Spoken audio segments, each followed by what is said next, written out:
रामायण में भगवान राम की कहानी है, जो अपनी प्यारी सीता को रावण के चंगुल से छुड़ाने के लिए निकलते हैं। इस महान साहसिक यात्रा में हमें बहुत सारे किरदार मिलते हैं, कुछ मनुष्य और कुछ दिव्य। उनमें से दो हैं बाली और सुग्रीव, दो शक्तिशाली वानर भाई जिनकी कहानी उतनी ही दर्दनाक है जितनी की रोमांचक। प्यार, विश्वासघात और दैवीय हस्तक्षेप से जुड़ी उनकी कहानी रामायण की पहले से ही जटिल कहानी में एक और परत जोड़ती है। बाली और सुग्रीव किष्किंधा के राजा थे, जो शक्तिशाली वानरों का राज्य था। इन्हें अक्सर बंदरों या लंगूरों के रूप में दर्शाया जाता है, लेकिन ये कोई मामूली वानर नहीं थे। उनके पास बहुत ताकत थी, अद्भुत फुर्ती थी और गजब की बुद्धि थी। युद्ध के मैदान में इन्हें हल्के में नहीं लिया जा सकता था। बाली और सुग्रीव सिर्फ राजा नहीं थे, बल्कि वे अपने लोगों के लिए शक्ति और नेतृत्व का प्रतीक थे। हालांकि उनकी कहानी सिर्फ उनकी ताकत के बारे में नहीं है, बल्कि भाईचारे के बंधन, गलतफहमी के परिणाम और न्याय की भारी कीमत के बारे में भी है। बाली और सुग्रीव की कहानी हमें याद दिलाती है कि महाकाव्य युद्धों और दिव्य हस्तक्षेप के बीच अक्सर व्यक्तिगत संघर्ष और मानवीय भावनाएं ही होती हैं जो भाग्य का मार्ग तय करती हैं।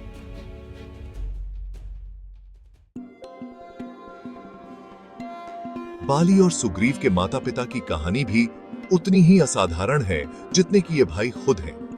उनके पिता रक्षराज एक रिवियर्ड राजा थे, जो अपनी बुद्धि और न्याय के लिए जाने जाते थे। एक दिन जंगल में घूमते हुए रक्षराज एक शांत झील के पास पहुंचे।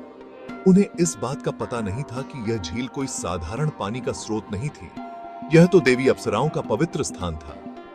जैसे ही रक्षराज ने झील से पानी पीने के लिए अपने हाथों को झुकाया, वह पानी से एक सुंदर अप्सरा को निकलते हुए देखकर चौंक गए। वह राजा की उपस्थिति से घबरा गई और अपनी घबराहट में उसने उन्हें एक महिला वानर में बदलने का श्राप दे दिया। रक्षराज तबाह हो गए। उन्होंने अप्सरा से श्राप वापस लेने की विनती की, लेकिन उसने बताया कि यह उसकी शक्ति के बाहर है। हालांकि उसने आशा की एक किरण दिखाई। अगर रक्षराज किसी और महिला को गर्भवती कर सकते हैं, तो वह अपना पुरुष रूप वापस पा लेंगे। उन्होंने बताया कि श्राप को तोड़ने का यही एकमात्र तरीका है। अपने भाग्य को बदलने के लिए बेताब रक्षराज जंगल में चले गए, एक महिला वानर में बदल गए। जंगल में रक्षराज, जो अब महिला रूप में थे, भगवान सूर्य से मिले। सूर्यदेव रक्षराज की दुर्दशा देखकर द्रवित हो गए और उन्होंने उन्हें एक पुत्र का आशीर्वाद दिया, जिसमें स्वयं सूर्य की चमक और शक्ति होगी। यह पुत्र बाली था, जो एक सुनहरी आभा और अत्यधिक शक्ति के साथ पैदा हुआ था। बाद में बारिश के दौरान रक्षराज का सामना देवताओं के राजा इंद्र से हुआ। इंद्र ने रक्षराज पर दया करते हुए उन्हें एक और पुत्र का आशीर्वाद दिया। इस पुत्र को सुग्रीव के नाम से जाना जाएगा, जिसे बारिश वाले बादलों की शक्ति और जीवन शक्ति का आशीर्वाद मिला था। सुग्रीव के जन्म के साथ रक्षराज का श्राप हट गया और वह अपने पुरुष रूप में वापस आ गए। बाली दीप्तिमान और शक्तिशाली बड़ा होकर एक दुर्जेय योद्धा बना। वह किष्किंधा का राजा बना। उसकी ताकत और साहस का कोई मुकाबला नहीं था। सुग्रीव, उसका छोटा भाई, अपनी फुर्ती और रणनीतिक दिमाग के लिए जाना जाता था। उन्होंने बाली के भरोसेमंद सलाहकार और वफादार साथी के रूप में काम किया। अपने अलग अलग व्यक्तित्वों के बावजूद बाली और सुग्रीव के बीच भाईचारे का गहरा बंधन था। उन्होंने एक साथ किष्किंधा पर शासन किया। उनकी संयुक्त शक्ति ने उनके लोगों के लिए शांति और समृद्धि सुनिश्चित की। उन्हें कम ही पता था कि उनके भाईचारे के बंधन का जल्द ही अंतिम परीक्षा होगी। Section 4, seeds of discord. Bali और सुग्रीव के बीच मतभेद के बीज तब बोए गए जब दुंदुभि नाम का एक भयानक राक्षस आया। दुंदुभि अभिमानी और सत्ता का भूखा, किष्किंधा को जीतना चाहता था और अपना प्रभुत्व स्थापित करना चाहता था। उसने बाली को एक द्वंद्व युद्ध के लिए चुनौती दी, अपनी बेजोड़ ताकत और जादुई कौशल का दावा करते हुए। बाली, जो कभी भी चुनौती से पीछे नहीं हटता, ने आसानी से दुंदुभी के द्वंद्व युद्ध को स्वीकार कर लिया। हालांकि सुग्रीव आशंकित था। उसने दुंदुभी के आचरण में कुछ भयावह महसूस किया और अपने भाई की सुरक्षा के लिए डर गया। उसने बाली को सावधानी बरतने की सलाह दी, लेकिन बाली ने अपने अभिमान और आत्मविश्वास से भरे हुए सुग्रीव की चिंताओं को खारिज कर दिया। अपने भाई की चेतावनियों को नजरअंदाज करते हुए बाली ने दुंदुभी से एक भयंकर युद्ध में शामिल हो गया, जो किष्किंधा राज्य में फैल गया। उनके हथियारों के टकराव ने ऐसी तरंगें पैदा की जिन्होंने पृथ्वी की नींव को हिला दिया और उनकी दहाड़ पहाड़ों से गूंज उठी। सुग्रीव ने चिंता से युद्ध को देखा। उसका दिल एक अपशकुन की भावना से भारी था। जैसे जैसे युद्ध आगे बढ़ा, दुंदुभी ने महसूस किया कि वह बाली की कच्ची शक्ति का मुकाबला नहीं कर सकता। उसने चाल का सहारा लिया। वह बाली को जाल में फंसाने की उम्मीद में एक गहरी अंधेरी गुफा में भाग गया। क्रोध से अंधा और लड़ाई को खत्म करने के लिए दृढ़, बाली दुंदुभी के पीछे गुफा में घुस गया। सुग्रीव की रुकने की दलीलों को अनसुना कर दिया। सुग्रीव की टेके था। Section 5, A Demon's Deception। Sugriva गुफा के बाहर बेसब्री से प्रतीक्षा कर रहा था। उसके भाई की दहाड़ अंदर से गूंज रही थी। दिन रात में बदल गए और फिर भी बाली का कोई पता नहीं चला। जैसे ही सुग्रीव की आशा कम होने लगी, गुफा के मुहाने से खून की एक धारा बह निकली। उसके बाद एक अग्लूषणीय गर्जना हुई जिसने धरती को हिला दिया। भयभीत सुग्रीव ने सबसे बुरे की आशंका जताई। उसने मान लिया कि राक्षस दुंदुभी ने उसके भाई को मार डाला है। हृदय विदारक और दुख से भरे हुए सुग्रीव ने एक बड़े पत्थर से गुफा को सील कर दिया। दुंदुभी को फंसा दिया, जैसा कि उसने सोचा था, बाली के बेजान शरीर के साथ अंदर।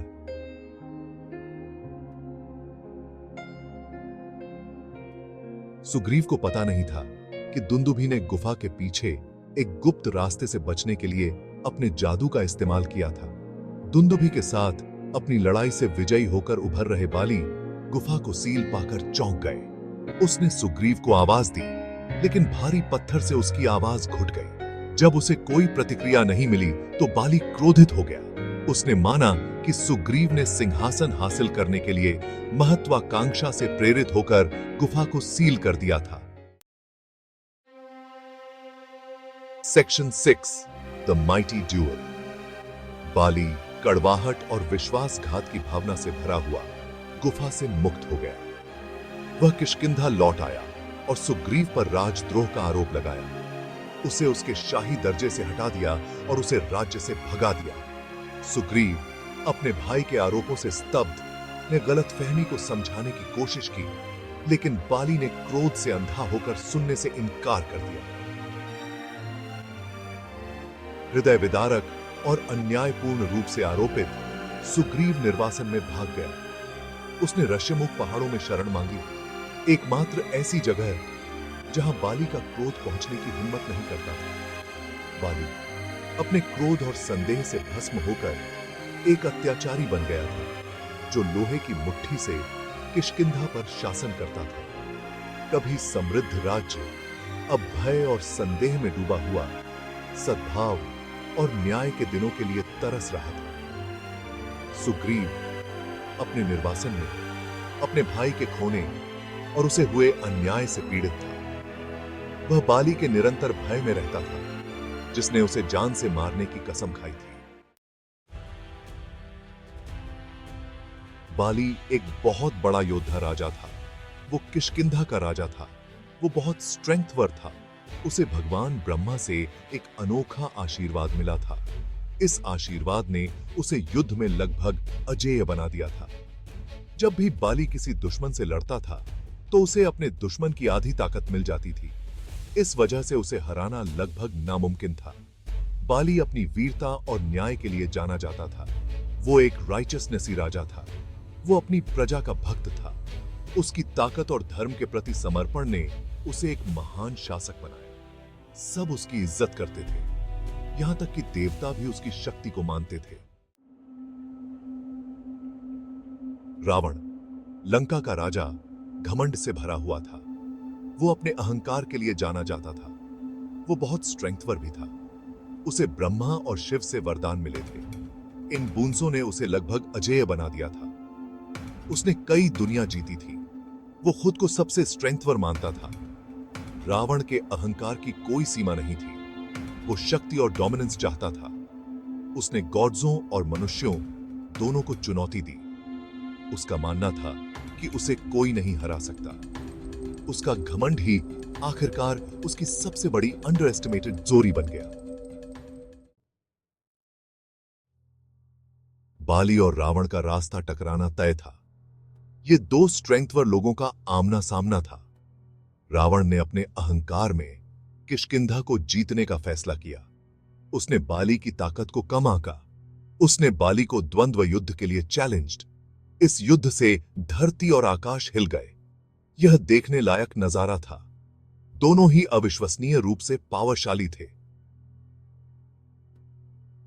हालांकि बाली की अनोखी क्षमता ने उसे बढ़त दिला दी। धीरे धीरे उसने रावण पर हावी होना शुरू कर दिया। द्वंद्व युद्ध कई दिनों तक चला। फिर भी बाली की ताकत अजी रही। आखिरकार वो रावण को हराने में कामयाब हो गया। उसने राक्षस राजा को अपनी बगल में कैद कर लिया। यह रावण के लिए बहुत इंसल्टजनक हार थी। उसने पहले कभी ऐसा दुश्मन नहीं देखा था। 6 महीने तक बाली ने रावण को बंदी बनाकर रखा। वो उसे जहां भी जाता था अपने साथ ले जाता था। यह रावण की हार की याद दिलाता रहता था। इससे रावण का अहंकार चूर चूर हो गया। वो गुस्से और बदले की आग में जलने लगा। इस अपमान के बावजूद एक अजीब बात हुई। बाली और रावण में बातचीत होने लगी। उन्हें एक दूसरे में दिलचस्पी होने लगी। उन्होंने एक दूसरे की ताकत और बुद्धि का सम्मान करना शुरू कर दिया। धीरे धीरे रावण के प्रति बाली की नफरत कम होने लगी। उसे एहसास हुआ कि रावण पूरी तरह से बुरा नहीं था। वो बस महत्वाकांक्षी और प्राइडी था। रावण ने भी बाली की ताकत और न्याय की भावना की प्रशंसा करना शुरू कर दी। उसने अपना गुस्सा छोड़ दिया। बाली ने रावण को मुक्त करने का फैसला किया। उन्होंने दोस्ती का एक समझौता किया। उन्होंने जरूरत पड़ने पर एक दूसरे की मदद करने की कसम खाई। यह गठबंधन दोनों के लिए फायदेमंद था। इससे उनके राज्य सुरक्षित हो गए। इसने उनके एनिमियों के खिलाफ एक पावरशाली ताकत भी बनाई। उनकी लड़ाई की कहानी एक किंवदंती बन गई। इसने इस बात पर प्रकाश डाला कि दुश्मन भी दोस्त बन सकते हैं। इस घटना ने इन प्रसिद्ध किरदारों की जटिलताओं को भी दिखाया। यह मिथकों में उनके सामान्य चित्रण से परे था। उन्हें उनके पी आस से में के है। इस बीच बाली के भाई सुग्रीवा को किष्किंधा से भगा दिया गया था। उसने भगवान राम से मदद मांगी। राम अपनी पत्नी सीता को रावण से छुड़ाने के लिए एक खोज पर थे। राम ने सुग्रीवा को उसकी मदद करने का वादा किया। उन्होंने बाली को हराकर सुग्रीवा को उसका हक दिलाने की कसम खाई। इस वादे ने एक दुखद मुलाकात का मंच तैयार किया। बाली राम की कसम से अनजान रावण के साथ अपना गठबंधन जारी रखता था। हालांकि नियति की कुछ और ही योजना थी। राम ने अपनी बात रखते हुए बाली को द्वंद्व युद्ध के लिए चैलेंज्ड। वो एक पेड़ के पीछे छिप गया। जैसे ही बाली और सुग्रीवा लड़े, राम ने बाली पर एक तीर चलाया। तीर बाली के सीने को चीरता हुआ निकल गया, जिससे उसकी तुरंत मौत हो गई। बाली ने अपने अंतिम क्षणों में राम के दिव्य इंटरवेंशन को पहचान लिया। उसने अपनी किस्मत स्वीकार कर ली। वो समझ गया कि सुग्रीवा से किए हुए वादे को पूरा करना राम का धर्म था। बाली के जाने के बाद सुग्रीवा ने अपने राज्य पर फिर से कब्जा कर लिया। वो किष्किंधा का राजा बन गया। उसने राम के साथ अपने गठबंधन को रिस्पेक्टेड किया। उसने सीता को बचाने के लिए राम की मदद की। यह गठबंधन रावण के खिलाफ युद्ध में महत्वपूर्ण साबित हुआ। बाली की मृत्यु, हालांकि दुखद थी, ने महाकाव्य रामायण में एक महत्वपूर्ण भूमिका निभाई। इसने धर्म, कर्म और नियति के विषयों पर प्रकाश डाला। इसने राम और रावण के बीच अंतिम शोडाउन का मार्ग भी प्रशस्त किया। बाली और रावण की कहानी ताकत, घमंड और अप्रत्याशित दोस्ती की कहानी है। यह हमें याद दिलाता है कि सबसे कट्टर प्रतिद्वंद्वी भी एक जैसी सोच रख सकते हैं। यह इस बात पर भी प्रकाश डालता है कि सबसे पावरशाली योद्धा भी भाग्य और नियति से अछूते नहीं हैं। बाली की मृत्यु के बाद सुग्रीवा और राम के बीच बना गठबंधन रावण की अंतिम हार में महत्वपूर्ण साबित हुआ। इसने रिश्तों और इंसिडेंटों के उस जटिल जाल को रेखांकित किया जो हिंदू पौराणिक कथाओं में नियति को आकार देते हैं। तो ये था आज का वीडियो। ये वीडियो आपको कैसा लगा? अगर अच्छा लगा हो तो हमारे चैनल को सब्सक्राइब कर दें। अब मिलते हैं एक और नए वीडियो के साथ, तब तक के लिए नमस्कार।